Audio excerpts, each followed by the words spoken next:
Bienvenue dans cet épisode numéro 9 pour la création d'un robot de trading sur MT4 et MT5. Alors, dans cet épisode, on va voir différentes choses. On va vraiment attaquer la lecture des paramètres, enfin, la fonction qui va lire les paramètres. Dans un premier temps, on va voir tout ce qui est commentaires. Les commentaires qu'on a fait jusqu'à présent, on va les reprendre, on va les clarifier parce que ça me paraissait un peu brouillon. Du coup, on va revoir aussi les constantes. Les constantes, c'est important et on va aussi les trier pour aussi s'y repérer. La dernière fois, on a vu l'utilisation de la fonction, enfin de l'information function. On va l'étendre à tous les autres codes qu'on a fait. C'est pas grand chose, mais au moins comme ça, on sera homogène. Ensuite, bon, ça c'est un détail. Ensuite, on va revenir donc sur les paramètres et on va créer tout ce qui est variable pour contenir en fait les données. Ensuite, avec les variables, ça sera un peu avec, mais on fera tous les types de données, parce qu'on va voir qu'il y a des types particuliers qu'on va devoir se créer pour les paramètres. Et puis après avoir fait ça, qui est un petit peu l'habillage, on va voir deux fonctions dans lesquelles on va regarder dans un premier temps l'algo, les algorithmes. C'est toujours bien de vraiment formaliser les choses. Et puis ensuite, on va partir sur le codage. Toujours pareil, en direct, je vous expliquerai chaque pas, chaque étape qu'on va faire. Algo et codage, ça va correspondre vraiment à deux fonctions. La première qui sera la lecture cyclique, enfin, savoir si on va lire cycliquement. Et la seconde, c'est vraiment l'extraction des données. Alors, l'extraction brute, c'est-à-dire qu'on va lire le fichier des paramètres et on va distribuer vers d'autres fonctions. On verra dans les épisodes suivants. Voilà, c'est déjà pas mal, ça va nous occuper pas mal de temps, donc let's go.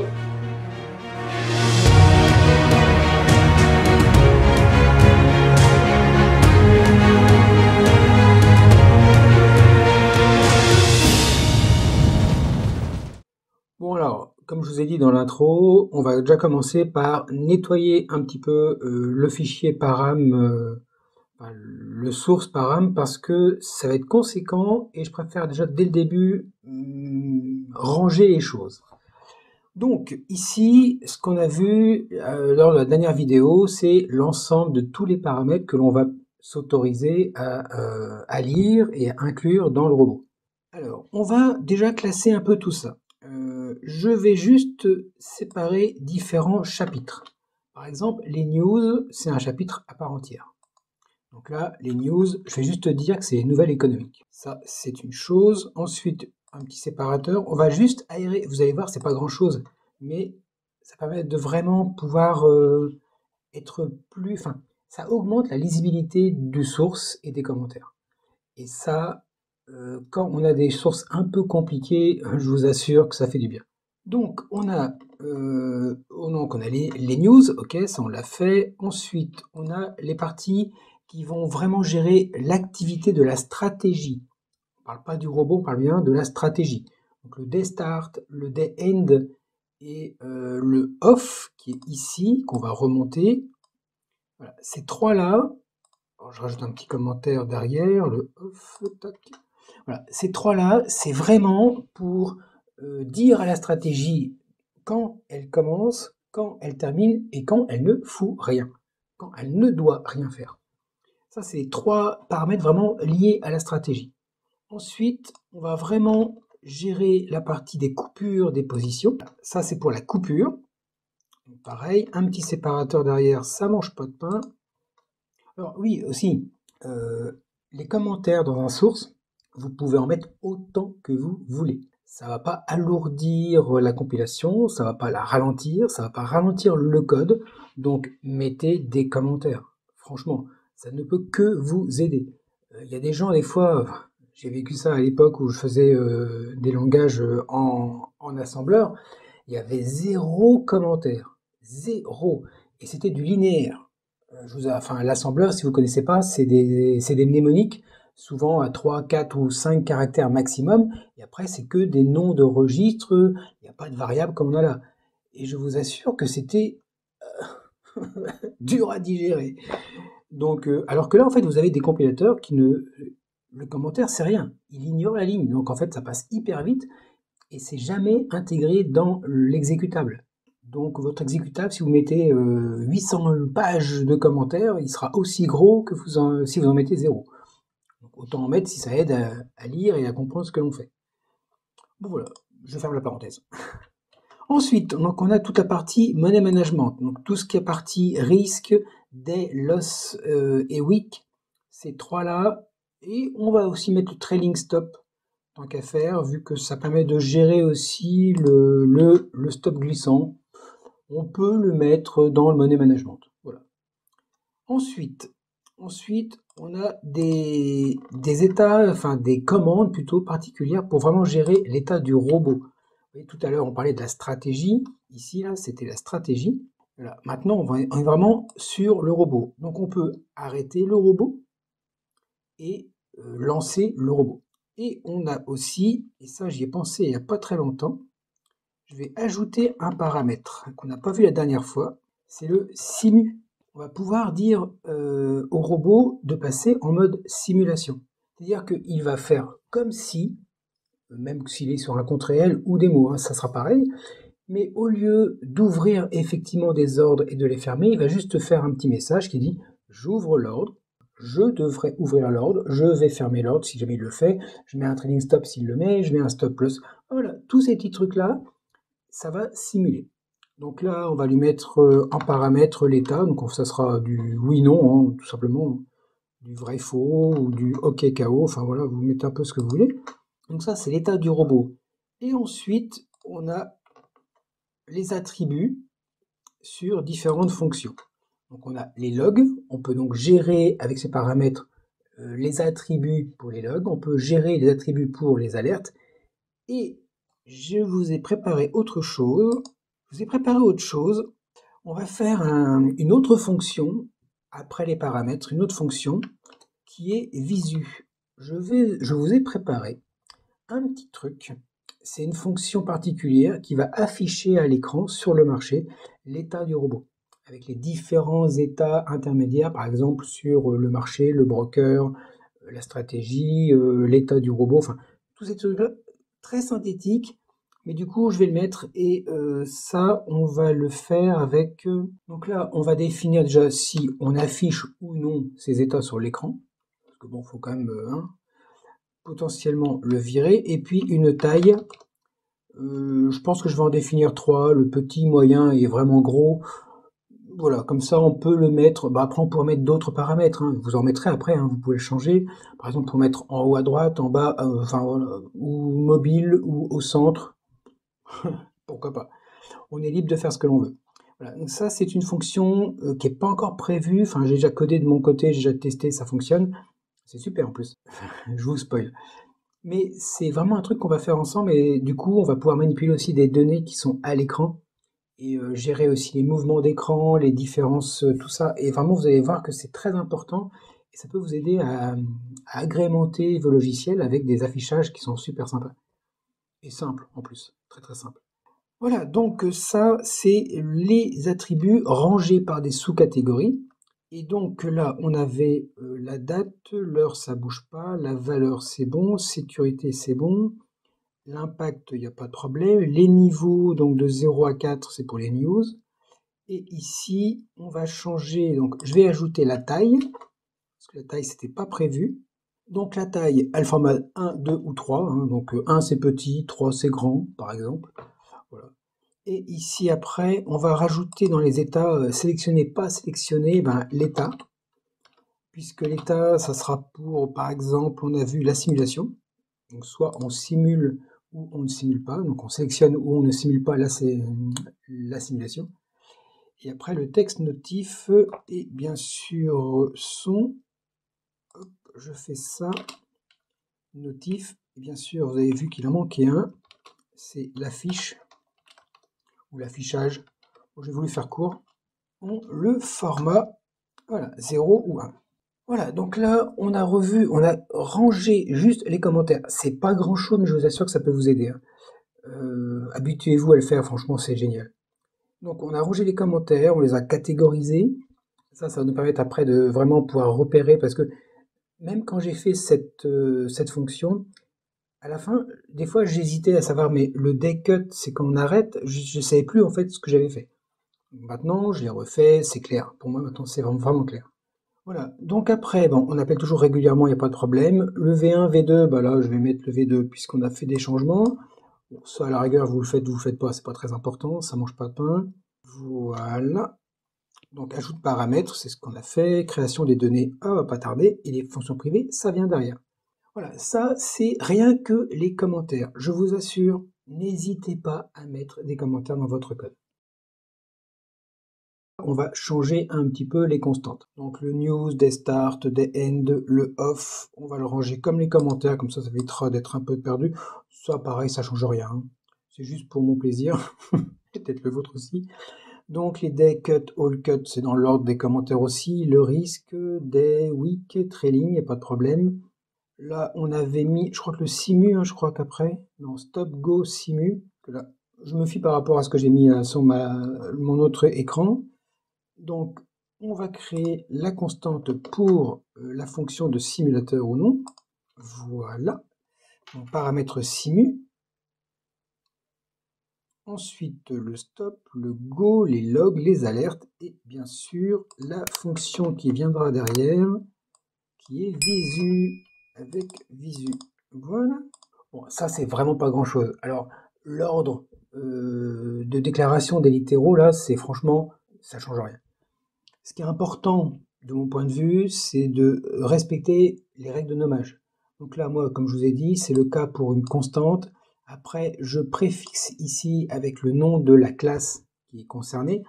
Ça m'évite de mélanger potentiellement avec d'autres constantes ou littérales qui sont faits ailleurs. Après le underscore, parce qu'au début, j'avais tout collé, mais en mettant des majuscules sur les débuts de phrases, ça devient vite lourdingue, et puis ça mange pas de pain. De toute façon, on peut mettre un peu ce que l'on veut au niveau de la taille des noms des différentes constantes. Voilà, donc ça c'est les constantes, franchement, petit chapitre mais très très court. On va passer un peu sur autre chose, on va faire les alertes. Donc je vais vous montrer quelque chose. La dernière vidéo, ce qu'on a fait, c'est que vous savez que quand j'appelle les logs, je mets le nom de la fonction qui génère le log, donc ou l'alerte, le warning ou l'information. Et pour ça, avant, j'avais mis entre guillemets plutôt, le nom de la classe, deux points, le nom de la fonction. Ça permettait de vraiment savoir qui appelait les logs. Je vais vous montrer déjà, pour rappel, hein, ce qu'on a fait la dernière fois. Donc, par exemple, dans les alertes, alors si je descends, voilà, vous avez ça là. À chaque fois qu'il y a un log, je mets ce genre de choses. Mais si je ne m'abuse, dans les paramètres, si on retourne dedans, on avait fait quelque chose de beaucoup plus intelligent quelque part, qui évitait en fait les erreurs de saisie. C'est qu'au lieu de mettre le nom ici, ces paramètres, config, on faisait le underscore fonction, underscore, qui est en fait tout simplement un outil en fait fourni par un MetaTrader, que ce soit le 4 ou le 5, hein, donc c'est bien, c'est commun, qui va tout simplement, quand on met ça, ça va sortir ce nom-là. Donc, moi, ce que je vous propose, parce qu'en fait, on l'a fait dans les paramètres, mais on ne l'a pas fait dans les autres fonctions, et dès qu'on a mis ça, là, on remplace par fonction. Donc, il y en a 3 ou 4, je crois, à tout péter, ouais, 3. Voilà, c'est pas grand-chose, mais si un jour, parce que là, tout à l'heure, on va faire des changements sur un nom de fonction, imaginez un peu que vous fassiez un changement sur un nom de fonction parce que vous avez besoin de changer ce nom parce que c'est redondant avec un autre nom, ou bien parce que vous organisez différemment et c'est plus clair de changer de nom. Là, si vous changez de nom, vous n'avez pas à changer tous les logs qui sont contenus dans la fonction.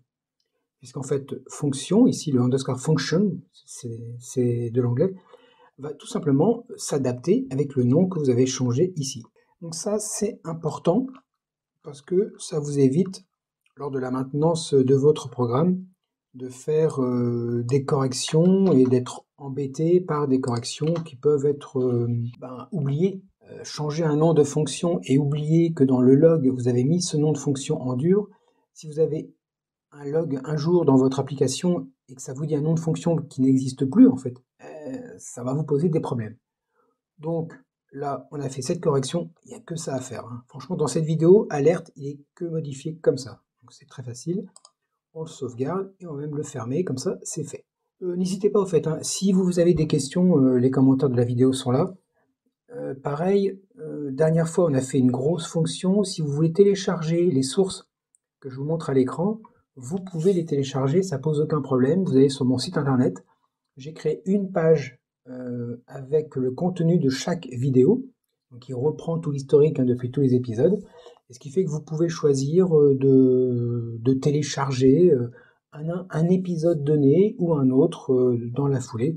C'est là pour vous, profitez-en, pas de problème. Alors voilà. Alors, les paramètres, on va créer les variables qu'on va manipuler. Jusqu'à présent, on avait ça, on avait juste le nom de fichier et puis le temps d'intercalaire entre deux vérifications des paramètres. Ça, pour l'instant, ça n'a pas encore changé, on va laisser comme ça. Dans les données, alors toujours privées, hein, moi je savais que maintenant moi les données sont uniquement privées pour moi. Pour moi, une classe a ses données, elle les gère et on n'a pas du tout accès de l'extérieur. Donc ça va toujours dans les données privées. Comment allons-nous gérer les paramètres?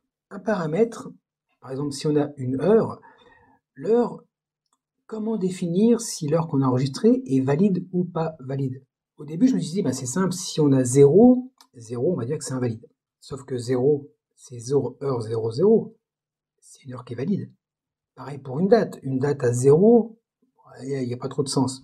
Mais si on a des heures où par exemple le trailing stop à 0, bon, c'est ridicule, mais pourquoi pas, on peut aussi avoir les pertes. Un niveau de perte à 0, on peut le mettre aussi.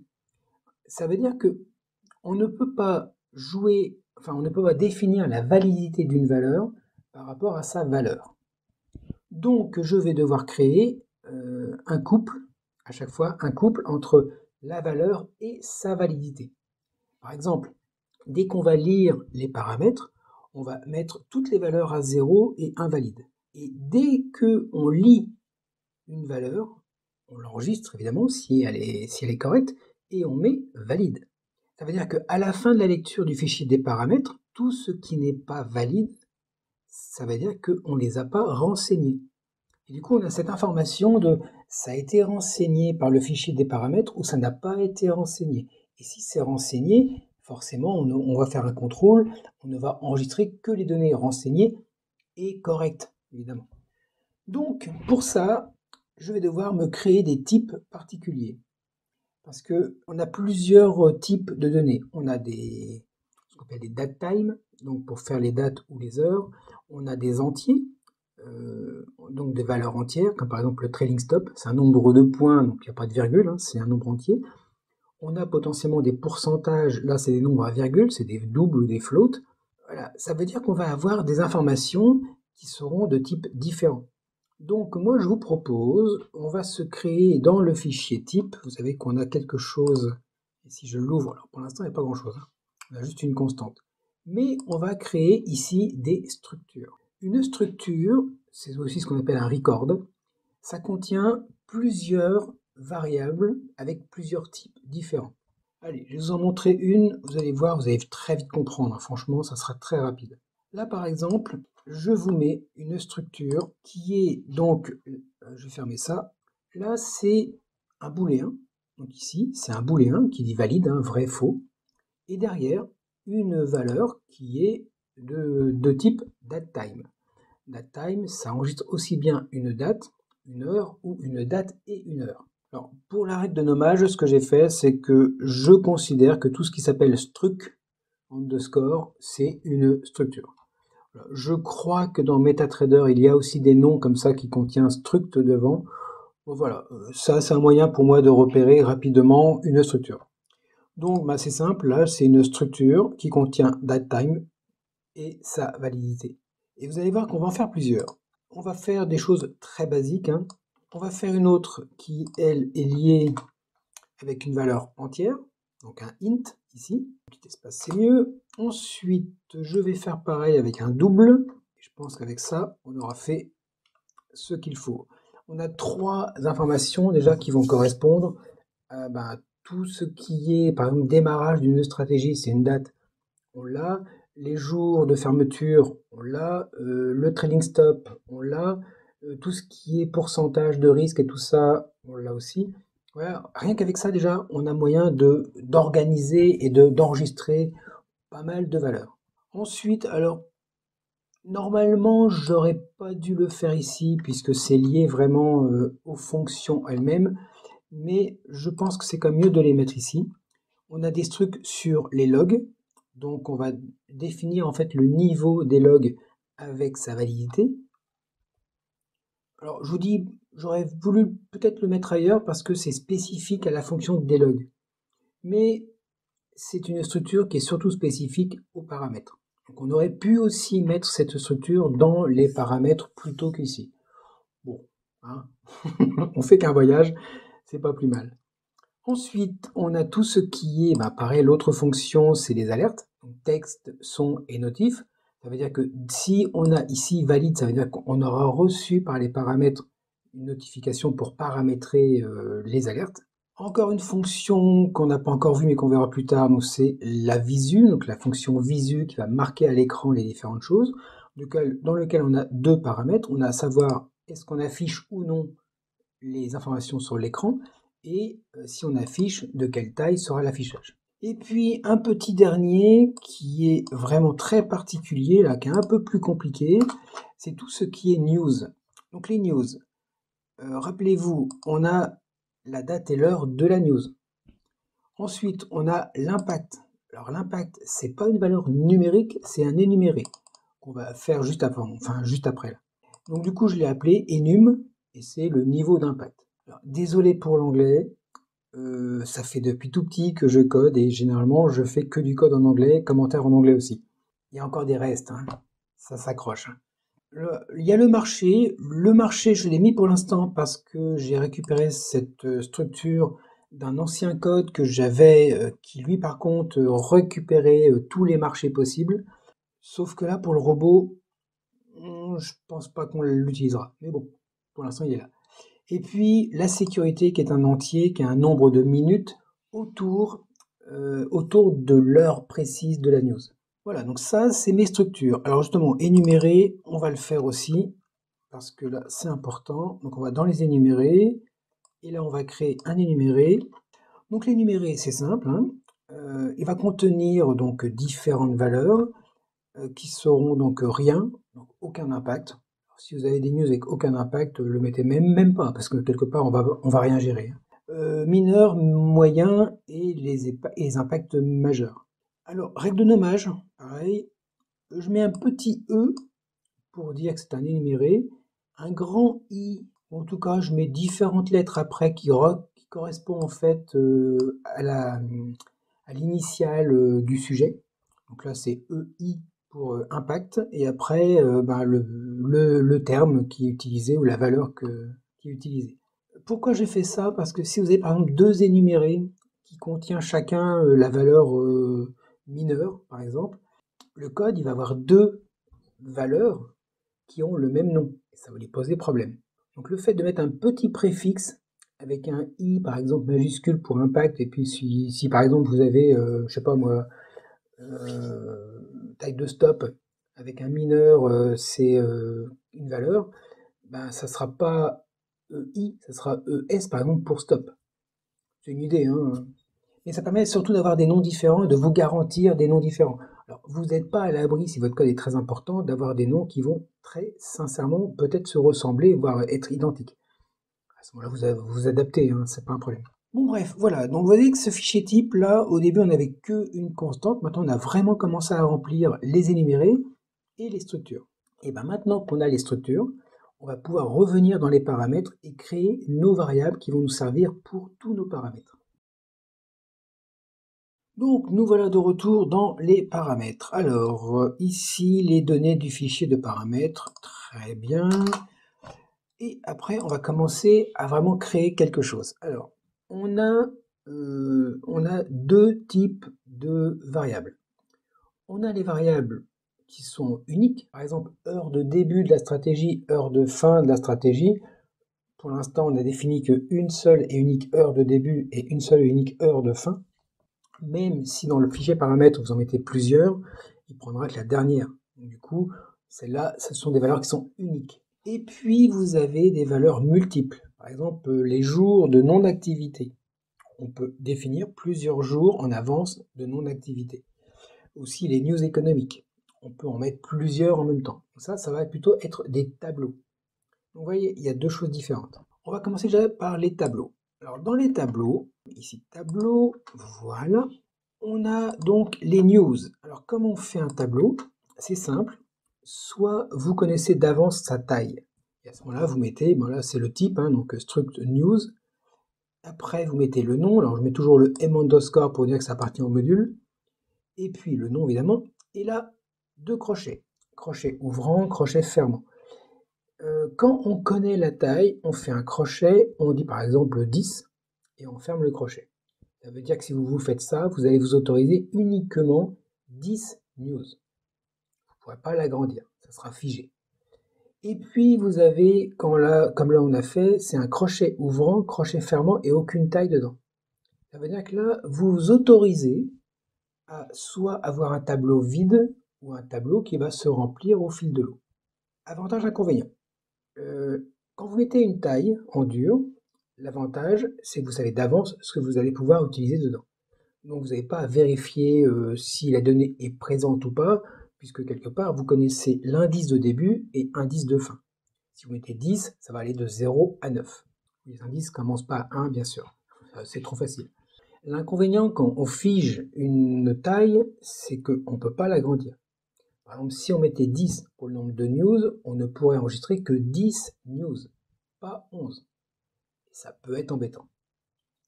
Voilà, ça c'est l'inconvénient. Après, quand on fait comme ça, dans lequel je mets crochet vide dedans, là on va devoir gérer est-ce que le tableau est rempli. Quand je vais voir un indice, est-ce que cet indice existe ou pas? Parce que si vous faites un appel sur un indice qui n'existe pas, vous vous faites dégager. Hein. C'est une erreur du code, ça plante. C'est pas agréable. Voilà, donc il y a différentes choses. Il y a plus de contrôle à faire. Mais par contre, l'avantage, comme là pour les news, c'est que si dans les paramètres, on lui met aucune news, ben, il n'y en aura aucune, tableau vide. Si on en met 10, il va en avoir 10. Si on en met 30, on en aura 30. Si on met 500, on aura 500. L'inconvénient qu'il y a, mais là je pense que ça sera limité, c'est la consommation de la mémoire.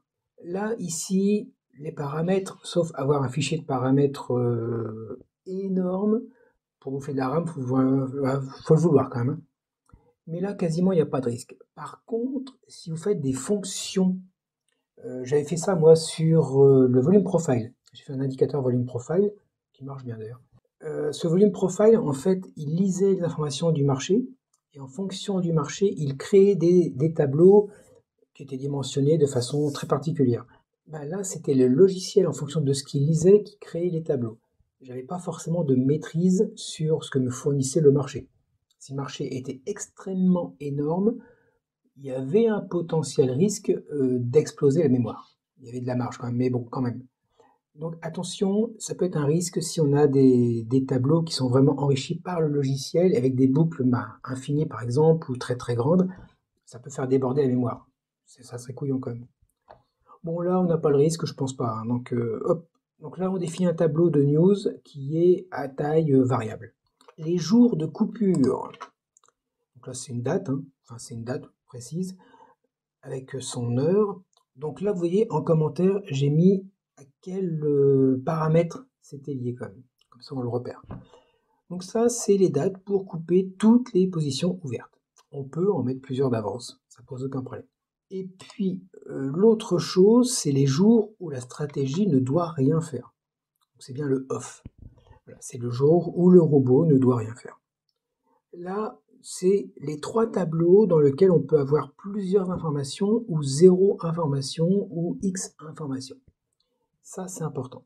Et puis après, ces tableaux-là, on a des données beaucoup plus simples, très très simples même. C'est des données avec des validités. Donc tous les types qu'on a vus, enfin qu'on a créés tout à l'heure, on va les voir ici. Donc vous avez, on va commencer par le day start, donc c'est-à-dire l'heure de début de démarrage de la stratégie. Ensuite, bien sûr, vous avez le fin, donc le day end. Ensuite, vous avez le day cut, c'est-à-dire l'heure de clôture des positions pour la journée. Donc là, c'est une heure qui est figée. Tous les jours, à cette heure-là, on ferme les positions. Ça, c'est pour les day traders, hein, généralement. Ensuite, on a le risque. Le risque, on peut en avoir qu'un seul, hein, sinon ça va être vite le cirque. Ensuite, on a les pertes maximum pour la journée, les pertes maximum pour la semaine. Vous voyez qu'à chaque fois, je m'adapte là. Au début, c'était 3 dates. Maintenant, c'est 3 doubles, donc les valeurs flottantes avec des virgules. Ensuite, on a le trailing stop. Là, c'est un entier avec sa validité. Ensuite, on a donc savoir si le robot est en simulation ou pas en simulation. Donc là, c'est tout bêtement un booléen. C'est simple, par défaut, il est en actif et sinon, il est en simulation. La validité, là, sert absolument rien. Ensuite, à savoir, est-ce que le robot est en activité ou pas? Donc là, c'est simple, c'est un booléen. Si on met stop, il sera à faux. Si on met go, il sera à vrai. Très simple. Ensuite, on a pour les fonctions, donc on a donc les logs avec la structure spécifiquement pour les logs. On a les alertes avec la structure spécifiquement pour les alertes. Et bien sûr, vous l'avez deviné, on a la structure pour la fonction de visualisation des attributs qu'on verra dans un avenir proche. Voilà, normalement, j'ai rien oublié. Ça commence à faire de la variable. Comme je vous avais dit dès le début que cette fonction, elle est quand même assez lourde, mais très intéressante.